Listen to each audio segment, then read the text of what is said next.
కుల survey, SC వర్గీకరణ లాంటి అంశాలపై అసెంబ్లీలో మాట్లాడడం తన అదృష్టమని రాష్ట్ర మంత్రి కోమటిరెడ్డి వెంకటరెడ్డి తెలిపారు.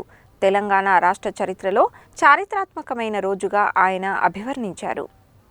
సామాజిక, ఆర్థిక, ఉపాధి, విద్య, రాజకీయ, కుల సర్వే, ఎస్సీ వర్గీకరణ లాంటి అంశాలపైన చర్చలో పాల్గొనడం చాలా అదృష్టంగా భావిస్తున్నానని మంత్రి కోమటిరెడ్డి వెంకటరెడ్డి తెలిపారు.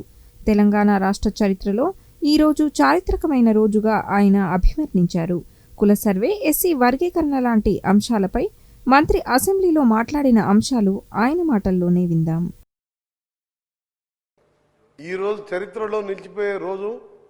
90% మంది బడుగు బలహీన వర్గాలకు సంబంధించిన ఒకవైపు చర్చతో పాటు 1 సంవత్సరం లోపే దీని కార్యరూపం దాల్చి ఈరోజు ముఖ్యమంత్రి గారు ప్రవేశపెట్టిన సందర్భంలో బీసీలకు సంబంధించి కానీ ఒకవైపు దశాబ్దాలుగా పోరాటం చేసి ఆత్మహత్యలు చేసుకుని ఎంతోమంది చనిపోయిన ఏపీసీడీ వర్గీకరణ మీద 90% మందికి తెలంగాణ ప్రజలకు సంబంధించిన విషయం.